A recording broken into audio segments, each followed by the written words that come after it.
est super flou. Moi j'ai un plan super net. J'ai une adresse, un rendez-vous qui est pas sur internet. Je décolle d'ici, 30 ans vers l'arrière. Je me pose sur un mur de pierre. Voilà, j'ai même le pull au vert que m'a tricoté grand-mère. J'ai des clochettes à mes sandales. Je joue de l'harmonica aux étoiles. J'emmerde le monde et le papillon. Je lâche déjà mon guidon. J'emmerde le monde et le papillon. Je lâche déjà mon guidon. En entendant ces mots, stupéfait, le rapace ouvre son bec si grand pour un peu rigoler que le petit canard, relâché dans l'espace, retrouve son étang qu'il venait de quitter. L'aigle rigole encore là-haut de cette histoire, et le canard en bas la raconte à ses frères.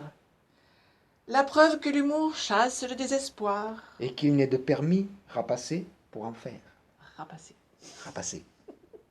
Rapace. Rapacé. Rapace. Eh, pas quoi.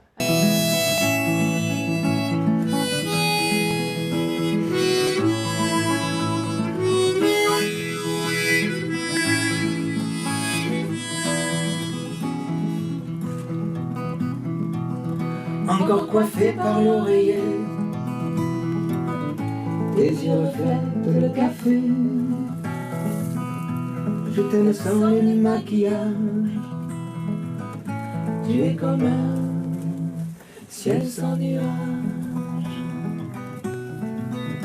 Le matin,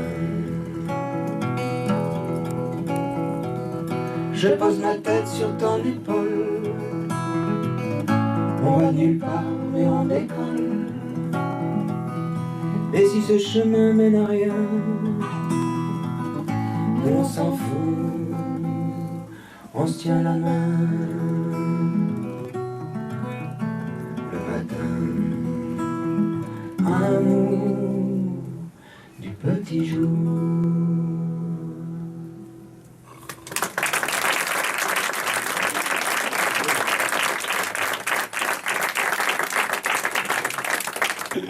Mais elle est d'une contrée lointaine, elle est de Nîmes. Oh là là. Une gardoise. Alors, le jour où je l'ai rencontrée, c'est vrai que physiquement elle m'a plu, jusqu'au moment où elle m'a dit je suis gardoise. Parce que moi, un gardois, c'est quelqu'un qui va en Ardèche piquer les champignons des Cévenol. Aïe aïe aïe. Et quand mon père voyait une voiture immatriculée 30 sous les sapins là-haut, oh putain, ils sont encore là. Mais elle ne cueille pas les champignons, mais elle m'a cueilli moi. Et elle a attrapé des champignons.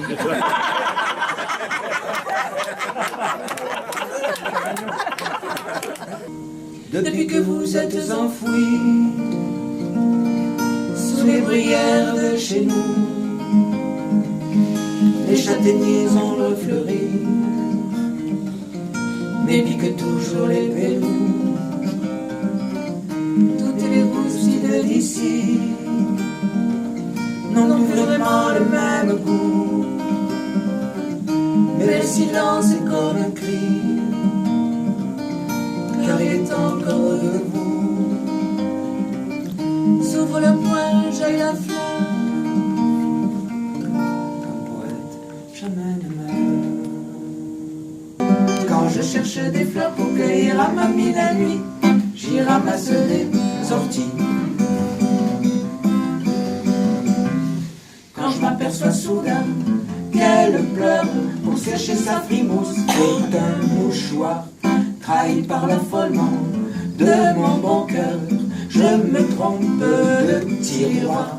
Voilà pourquoi hier soir j'ai fait souffler ma mignonnette dans une vieille chaussette. Quand je cherchais des fleurs pour cueillir à mamie la nuit, j'y ramasse des orties. Alors, ce matin, en me réveillant, je me disais, qu'est-ce qu'on pourrait faire pour ça? Vous avez vu, les Johnny, et tout ça, ils crient toujours, est-ce que vous êtes en forme? Des conneries comme ça. Et moi, comme c'est pas le genre de la maison, je me dis, ça serait bien quand même de crier quelque chose. Et c'est pour ça que je vous dis, est-ce qu'il y a des cons dans la salle? Oui. Alors bienvenue. S'il y en avait un qui avait dit non, lui, ça en aurait été vraiment un sou.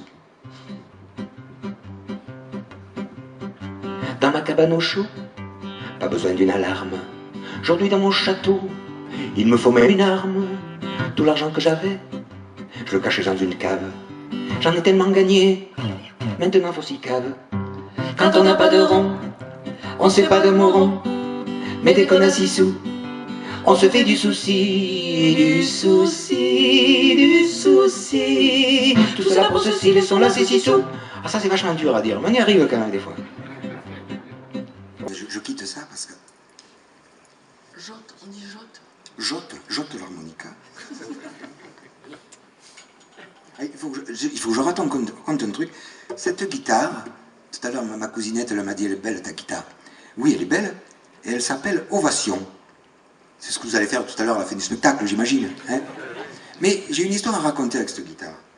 Une guitare, d'abord j'ai hésité pour l'acheter parce qu'elle n'est pas vraiment en bois. Et moi les guitares c'est en bois. Et Francis, mon copain musicien, il saura que le bois ça fait partie de l'instrument. Donc cette plastique ne me plaisait pas trop, mais j'ai quand même craqué parce qu'elle avait un son très joli. Et je ne sais pas si vous le voyez, mais elle est convexe. Vous voyez, c'est bombé. Donc pour bien faire, il faudrait que quand je l'appuie contre, il faudrait que moi je sois concave. Mais je suis également convexe. Parce que moi, jusque-là ça va, mais là il y a une zone sensible. Tous les hommes me comprendront. Hein. Voilà, donc si vous voulez, il y a une lutte entre elle et moi. Nous de bomber ce... Je ne l'avais jamais raconté ça.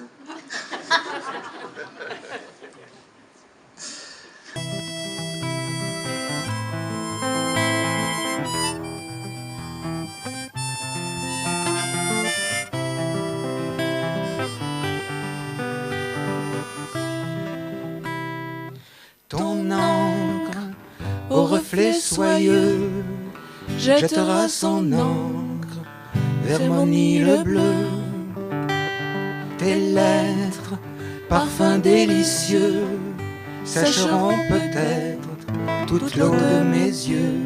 Puis un jour, facteur, c'est beau, et dans ma boîte, la facture d'eau. Pourquoi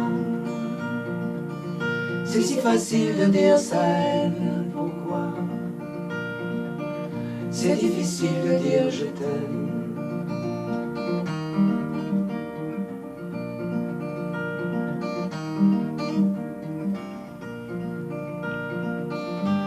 Et sous ce vent mauvais qui souffle de Syrie, emportant ses valises de rêves en carton, que la mer nous rejette, tout rivage assombri et s'aveugle au grillage de nos villes néons. Pourquoi c'est si facile de dire ça, pourquoi c'est difficile de dire je t'aime, pourquoi c'est si facile de dire ça, pourquoi c'est difficile de dire je t'aime.